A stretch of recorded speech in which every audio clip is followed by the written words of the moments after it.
오늘 누가복음 우리 7번째 시간 하나님의 말씀을 대언하겠습니다. 오늘 본문 말씀을 보면 여러분 예수님께서 12살쯤 됐을 무렵에 그 부모들이 유월절을 지키러 예루살렘에 방문했다가 예수님을 잃어버리는 장면이 나오게 되죠. 여러분 굳이 왜 이 장면이 성경에 기록되어 있을까요? 우리가 보기에는 별로 그렇게 중요하지 않아 보이는데 누가복음을 저술한 누가는 왜 우리에게 성령의 감동으로 또 기록하여 이 말씀을 보도하고 있을까요? 오늘 본문을 통해서 바라기는 성령님께서 우리에게 주시고자 하는 귀한 메시지가 있음을 믿습니다. 제가 볼 때 이 말씀이 참 의미가 있는 이유가 있는데요. 요셉과 마리아, 예수님의 육신의 어머니, 아버지죠. 그들이 예수님을 잃어버린 것처럼 우리도 종종 주님을 우리의 삶 가운데 잃어버릴 때가 많기 때문입니다. 요셉과 마리아의 모습을 여러분 한번 보시기 바랍니다. 43절을 같이 한번 읽어볼까요? 시작. 그 날들을 마치고 돌아갈 때 아이 예수는 예루살렘에 머무셨더라. 그 부모는 이를 알지 못하고. 아이 예수님은 지금 이미 곁에 없죠. 근데 부모님은 이미 알지 못합니다. 여러분 잃어버렸는데 그 사실을 알지 못해요. 44절에 보면 동행 중에 있는 줄로 생각을 합니다. 참 슬프죠. 동행하지 않는데 동행하고 있다라고 생각을 한 것입니다.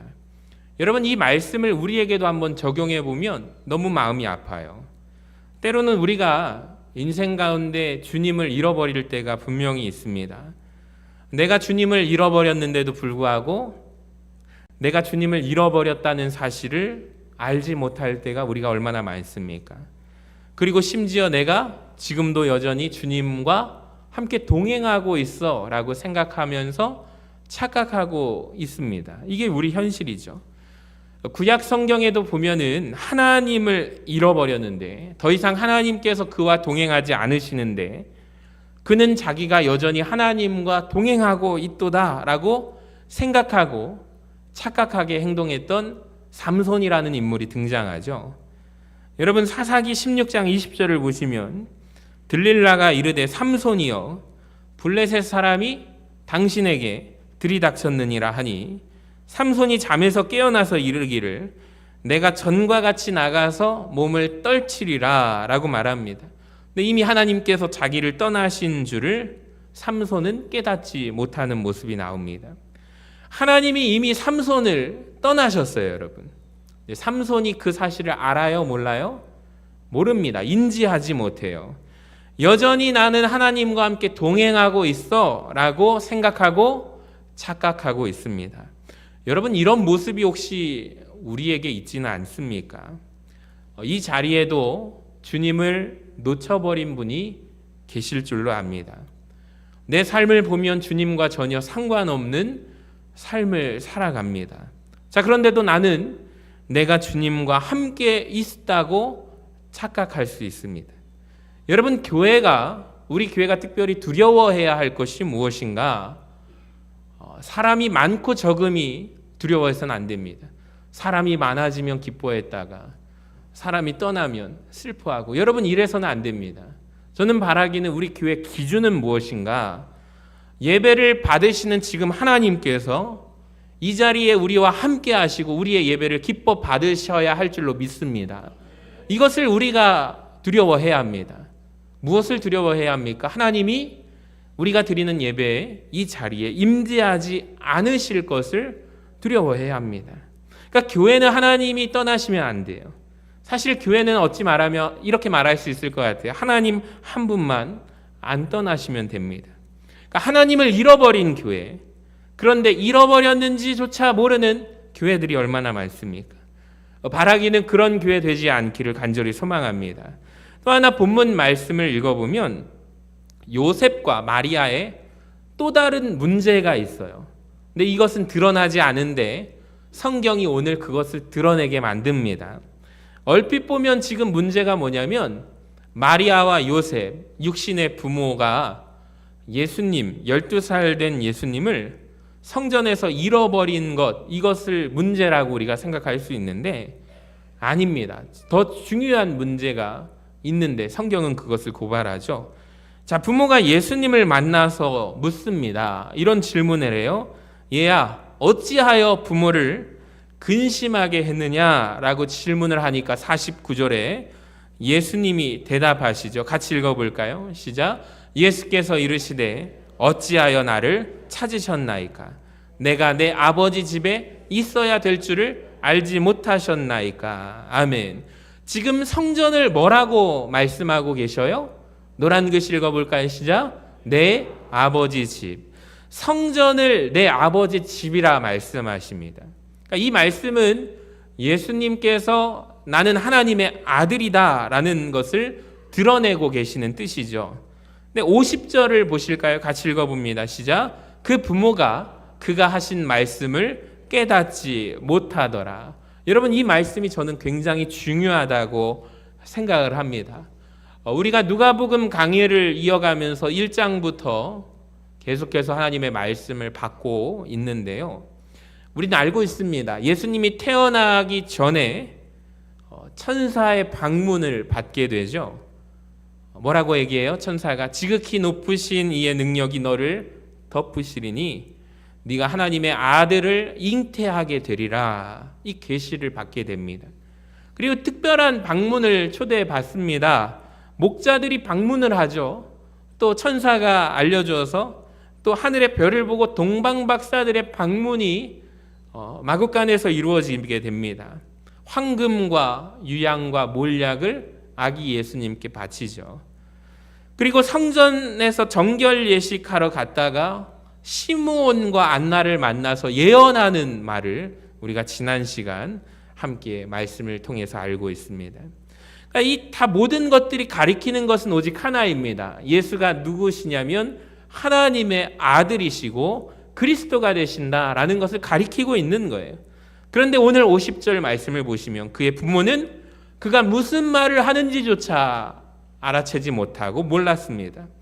그러니까 이 문제를 통하여 육신의 부모인 요셉과 마리아의 문제가 고스란히 성경에서 드러나고 있는데, 표면적으로 보면 이 사건은 예수님이 12살 때 성전에서 갔다가 3일 동안 예수님을 잃어버린 것이 문제라고 생각되는데 아닙니다. 여러분, 더 큰 문제가 있어요. 예수님을 12년간 키우고 양육하면서 이 부모가 잊어버렸다라는 거예요. 이분이 바로 하나님의 아들이신 예수 그리스도임을 망각했다라는 것입니다. 도대체 언제 잃어버렸는지 모릅니다. 자녀들을 키워서 낳아서 양육할 때 어렸을 때였는지, 이제는 초등학교가 돼가지고 이제 학교를 보냈을 때였는지, 어느 때인지 모르겠습니다. 도대체 몇 년 됐는지조차 모르겠습니다. 예수님이 함께 있었는데 그분이 누군지를 잊어버린 것, 이것이 망각한 것이죠. 이게 훨씬 더 심각한, 예수님을 실종한 것보다 예수님이 누구인지 모르는 것을 잊어버린 것이 심각한 실종 사건 아닙니까? 여러분, 오늘 말씀을 통해서 저와 여러분이 제일 먼저 점검해야 할 것은 무엇이냐면 이 질문입니다. 하나님이 내 삶 가운데 함께 계시는가? 여러분, 이것을 우리는 점검해야 합니다. 또 하나, 오늘 말씀을 통해서 두 번째 정말 중요한 걸 점검해야 되는데, 내 옆에 주님이 계셔도 우리가 순간순간 그분이 어떤 분이신지를 내가 잊어버린다는 거죠. 이것이 훨씬 더 심각한 문제가 아닐까요? 여러분, 이스라엘 백성이 광야 생활을 몇 년을 했죠? 40년을 합니다. 근데 40년 동안 광야 생활하면서 훈련받은 게 한 가지 있어요. 그게 뭐예요? 하나님이 우리 곁에서 함께 동행하신다. 할렐루야. 낮에는 구름 기둥으로 밤에는 불 기둥. 앞서서 가시고 우리를 지켜주시는 분. 하나님이 우리와 함께 하신다. 이 훈련 받으려고 광야에서 40년 동안 고생하는데, 40년 동안 이들이 이 한 가지만 기억하면 되는데, 하나님이 옆에 계시는데 이들이 하나님을 잊어버리죠. 하나님이 마치 없는 것처럼 행동을 하는 인간적인 기질이 자꾸 튀어나옵니다. 민수기 11장에 보면 음식 가지고 싸워요. 불평합니다. 뭐라고 하는지 아세요? 야, 우리가 애굽에서 이집트에서 노예로 살아갈 때 그래도 이렇게 굶주리진 않았어. 고기가마 곁에서 배부르게 먹지 않았니? 하면서 누군가가 운을 떼니까 맞아, 그래. 그때가 훨씬 더 좋았지. 지금 모세 뭐 하고 있는 거야? 우리 다 죽이려고? 이게 광야로 지금 사막으로 내몬 거야? 우리 다시 돌아가자. 이런 소리를 누가 들어요? 모세도 들었지만 누가 들어요? 하나님이 들으셨어요. 하나님이 그 말을 듣고 너희가 그렇게 고기를 먹고 싶으냐? 그러면 내가 너희에게 고기를 주겠다. 한 달 동안 너희 고기 냄새 맡아도 질릴 정도로 풍족하게 줄게 라고 말씀하십니다. 자, 이때 모세가 하나님 앞에서 걱정하기 시작해요. 21절을 보면 모세가 이르되 나와 함께 있는 이 백성의 보행자가 몇 명이에요? 60만 명이온데, 이 남자 숫자만 60만 명이니까 4인 가족이라고 해봅시다. 몇 명이에요? 240만 명. 여러분, 주의 말씀이 한 달 동안 고기 주어 먹게 하시겠다 하시오니 하나님 도대체 어떻게 하시려고 하십니까? 그들을 위하여 양떼와 소떼를 잡은 듯 조카오며 바다의 모든 고기를 모은들 조카오릴까? 그러니까 하나님 진짜 가능하시겠어요? 라고 모세가 묻는 거예요. 자, 23절에 여호와께서 모세에게 이르시되 여호와의 손이 짧으냐? 내가 이제 내 말이 내게 응하는 여부를 보리라. 그러니까 이 대화 속에 모세가 무엇이 드러나냐면 하나님이 누구신가를 놓쳐버렸습니다. 이게 우리가 하는 일이기도 해요. 하나님을 완전히 떠난 건 아니에요. 근데 하나님이 어떤 분이신가, 하나님의 능력을, 하나님의 크신 주권을 우리가 순간순간 놓쳐버리고 마치 내가 주인인 양 행동할 때가 얼마나 우리 인생 가운데 많습니까? 예수님 제자들이 예수님 몇 년 따라다니죠, 여러분? 3년간 밤낮으로 공생의 사역 가운데 쫓아다닙니다. 그들이 예수님을 놓친 건 아니에요. 근데 순간순간 예수님이 어떤 분이신가를 잊어버리고 망각하죠. 오병이어 사건에서 제자 빌립이 주님 앞에 이렇게 말합니다. 주님, 5,000명이에요, 5,000명. 200데나리온 떡이 있어도 모자릅니다. 주님 괜찮으시겠어요? 주님이 어떤 분인지 잊어버린 거예요. 제자 안드레도 이렇게 걱정해요. 주님, 한 아이의 도시락이 있는데 거기 도시락에 보리떡 조금하고 물고기 몇 마리 있어요. 이거 가지고 어떻게 하시려고 하십니까? 주님이 어떤 분이신지를 제자들은 잊어버렸어요. 근데 제자들의 모습 속에 누구를 보냐면 우리의 모습을 봅니다. 주님이 어떤 분이신가를 잊어버려요. 마치 내가 주인처럼 살아가요. 내 능력으로 해결해보다 안 되다. 그때서야 두 손 두 발 들고 하나님 앞에 나오는 우리의 모습. 여러분, 주님은 불꽃 같은 눈초리로 우리를 바라보고 계신다는 것을 우리가 망각하고 살아가요. 그래서 범죄합니다. 저는 오늘 말씀을 통해서 두 가지 점검하기를 원해요. 먼저 내가 주님 놓치진 않았는가 점검하시기 바랍니다. 또 하나, 주님을 완전히 떠난 건 아닌데 그분이 어떤 분이신가를 망각하지 않았는가 돌아보시기를 원하고 주님 다시 찾기를 원합니다. 자, 그렇다면 잃어버린 주님을 어디에서 찾죠? 따라합시다. 성전에서 찾아요.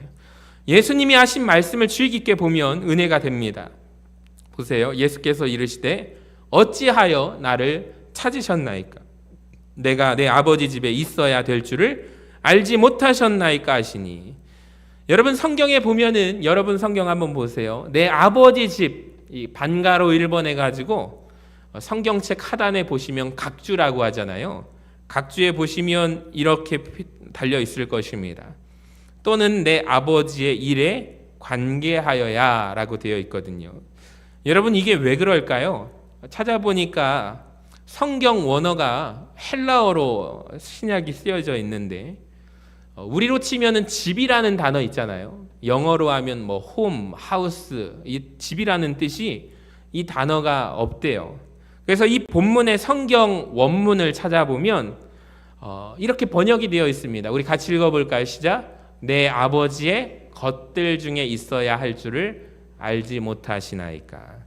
그러니까 내 아버지의 것들이 도대체 뭘까요? 그러니까 이거를 두고 성경학자들이 해석이 분분한데 크게 세 가지로 나뉘어집니다. 첫 번째로 우세한 해석이 아버지의 것들, 이게 무엇이냐면 아버지의 집을 의미한다. 그래서 내 아버지의 집에 있어야 할 줄을 알지 못하시나이까. 우리가 지금 보고 있는 성경이 한글 개역 개정 성경인데 이 개역 개정 성경에는 이렇게 번역이 되었습니다. 이 해석을 따르고 있죠. 자, 두 번째 해석은 무엇이냐면 이것을 일로 보는 거예요. 하나님의 일. 아버지의 일 가운데 내가 있어야 함을 알지 못하시나이까. 이 영어 성경 번역이 많은 성경들이 이 번역을 따르고 있습니다. 세 번째는 무엇이냐면 하나님의 것을 하나님의 사람들이라고 번역하는 세 가지로 해석이 나누어져요. 그러니까 하나님의 사람들 가운데 있어야 함을 알지 못하시나이까. 저는 하나하나가 다 은혜가 됩니다. 그래서 한 가지씩 살펴보기를 원하는데, 첫 번째로 우리가 보는 한글 성경이 번역한 대로 내가 내 아버지 집에 있어야 할 줄 알지 못하셨나이까. 여러분, 우리가 잃어버린 주님을 어디서 찾을 수 있어요? 성전에서, 아버지 집에서 찾을 수 있음을 깨달으시기를 바랍니다. 여러분, 이곳에서 주님을 찾으시기를 바랍니다. 하박국 2장 20절을 같이 한번 읽어봐요. 시작. 오직 여호와는 그 성전에 계시니 온 땅은 그 앞에서 잠잠할지니라 하시니라. 아멘. 하나님은 어디에 계셔요? 성전에 계신다. 할렐루야. 여러분, 우리가 그 마음으로 나아오시기를 바랍니다. 이곳에 우리 주님께서 임재하시는 줄로 믿습니다. 시편 73편에 보면 아삽의 시가 나오는데, 아삽이 전반부에 하나님을 원망합니다. 하나님, 제가 세상에서 보니까 악인들이 잘 살아요, 못 살아요? 잘 사는 모습을 보면서 어떻게 하나님 이러실 수가 있으십니까? 억울합니다. 이건 말도 안 되는 것 아닙니까? 이 사람이 이렇게 고백을 하다가 17절을 보시면 내가 하나님의 성소, 하나님의 집에 들어갈 때야 그들의 종말을 내가 깨달았나이다. 그러니까 하나님은 심판하신 하나님이신데 마지막 때에 우리를 심판대에 세우셔서 선과 악을 구분하셔서 징계하시는 하나님, 하나님은 공평하신 하나님, 공정하신 여호와 하나님이심을 내가 성소에, 하나님의 성소에 들어갈 때 깨달았다라고 고백을 하는 거예요. 여러분, 잃어버린 주님을 어디에서 찾을 수 있습니까? 아버지 집에 오셔야 찾을 수 있습니다. 여러분, 이곳에서 하나님의 말씀을 듣고 예배드리는 가운데 잃어버렸던 주님을 다시 찾게 되실 줄로 믿습니다.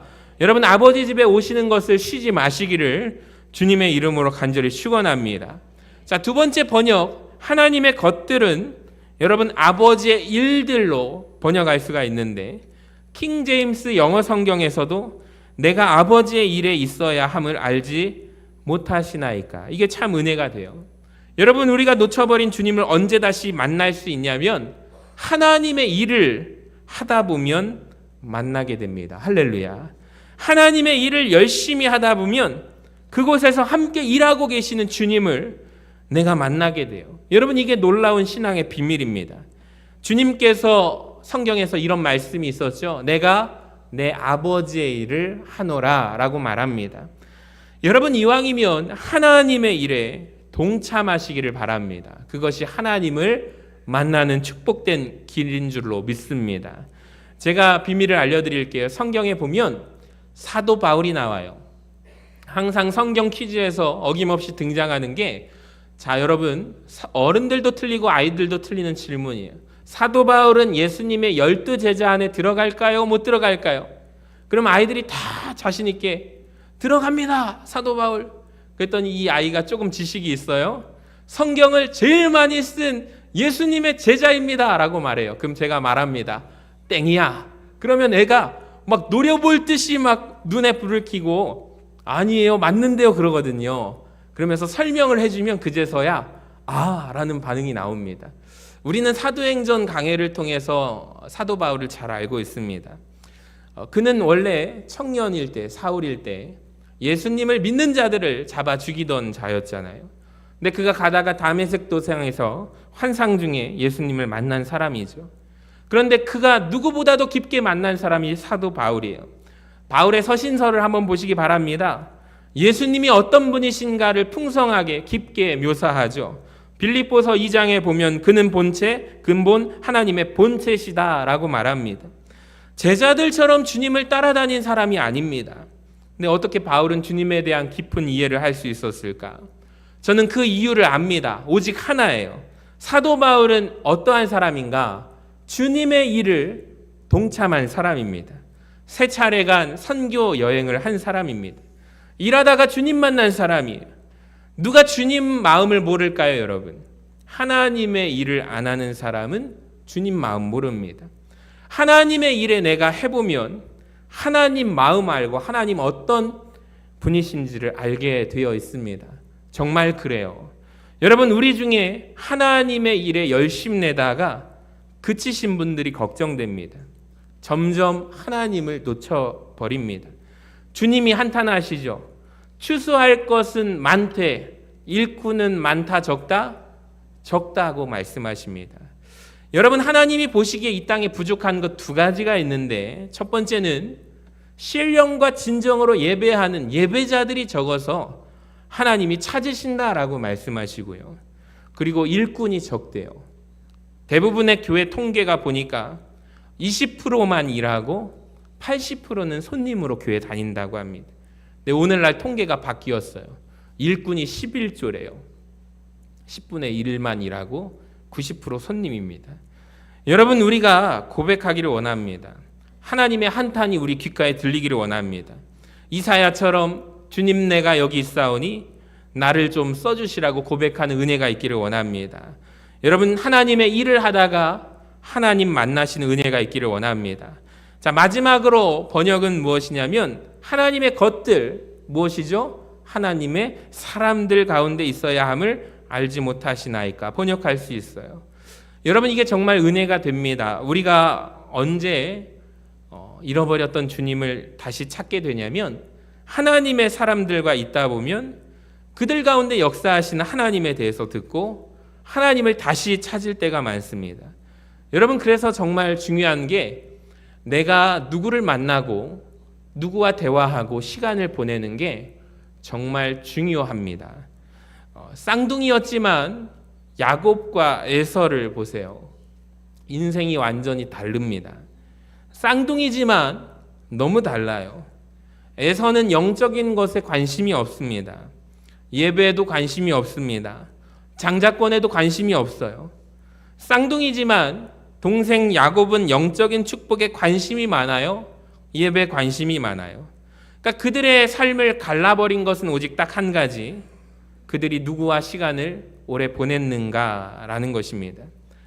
성경에 따르면 창세기 25장의 에서는 여러분 날마다 들에서 시간을 보냅니다. 사냥하며 보냅니다.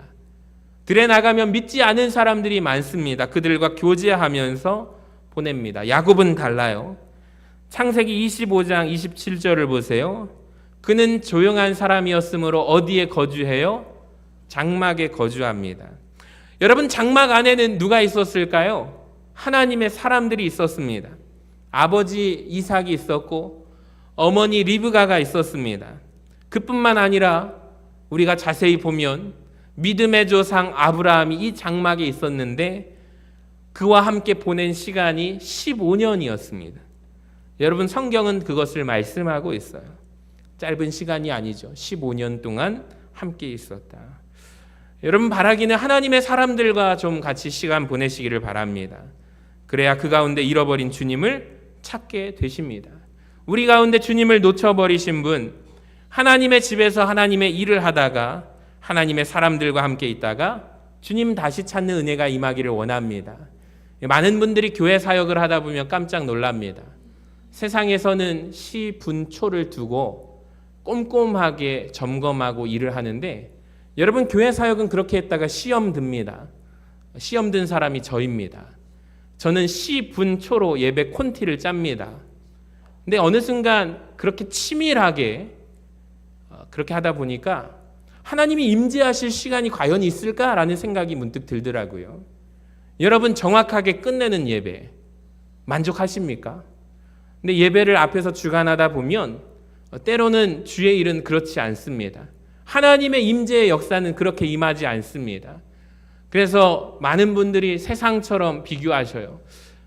내가 직장에서는 이렇게 일을 하시는데 교회 일은 이렇게 직장에서 하는 것처럼 세상에처럼 좀 발전했으면 좋겠어요. 그런 분들이 몇 년 있다가 안 보이십니다. 보면 시험 듭니다. 근데 교회 일은 그렇게 하면 안 됩니다. 여러분, 교회 일은 좀 다릅니다. 교회 일은 누군가가 빨리 쫓아오는 분들도 있지만 천천히 더디가는 분들도 있습니다. 어린아이처럼 아장아장 걸음마를 시작하시는 분들도 있습니다. 모두의 입맛대로 맞출 수 없습니다. 소수의 입맛대로 맞출 수가 없습니다. 교회는 함께 가는 곳입니다. 함께 갈 때 하나님의 놀라운 역사가, 은혜가 임하게 됩니다. 조금 더디가고 돌아가더라도 한 영혼이 낙오하지 않도록 함께 가는 공동체가 교회 공동체입니다. 할렐루야. 그래서 하나님의 일을 할 때 우리가 기준을 세상을 두면 시험 들고 상처받게 됩니다. 교회는 좀 모자라도 됩니다. 일을 못해도 됩니다. 목표했던 말을 못해도 됩니다. 그런데 칭찬과 격려와 사랑이 넘치는 공동체가 되어야 합니다. 비난해서는 안 됩니다. 못한다고 내쳐서는 안 됩니다. 함께 가고 함께 보듬어주는 아름다운 공동체. 여러분, 그 교회 안에서 하나님께서 일하심을 우리는 경험하게 될 것입니다. 우리 교회가 이런 교회가 되기를 소망합니다. 본문에서 예수님으로 초점을 맞추면 12살에 불과한 예수님께서 자신이 누구인지를 똑똑히 알고 계십니다. 이게 왜 중요하냐면 사람은 내가 누구인지를 정확하게 알면 그에 걸맞는 행동을 하게 되어 있습니다. 마지막으로 한 가지, 우리 52절 같이 한번 읽어봐요. 시작. 예수는 지혜와 키가 자라가며 하나님과 사람에게 더욱 사랑스러워 가시더라. 아멘. 여러분, 우리 교회가 이런 교회 되기를 원합니다. 성장해가는 교회, 하나님에게 사랑받는 교회 뿐만 아니라 세상 사람들에게도 어쩜 이렇게 아름다운 교회가 있느냐, 세상에서 경쟁에 치여서 너무나도 그 세상의 기준에 내가 못 맞추는 사람들이 있을 텐데 이 교회는 정말로 세상의 기준을 따르지 않고 이것이 정말 살아있는 복음이고 하나님 나라의 공동체구나. 여러분, 감동받는, 칭찬받는 교회 되기를 원합니다. 저는 바라기는 여러분 한 분 한 분이 성장하면서 하나님과 사람에게 사랑받는 이 땅 위의 그리스도인들로 성장해 나가시기를 주님의 이름으로 간절히 축원합니다.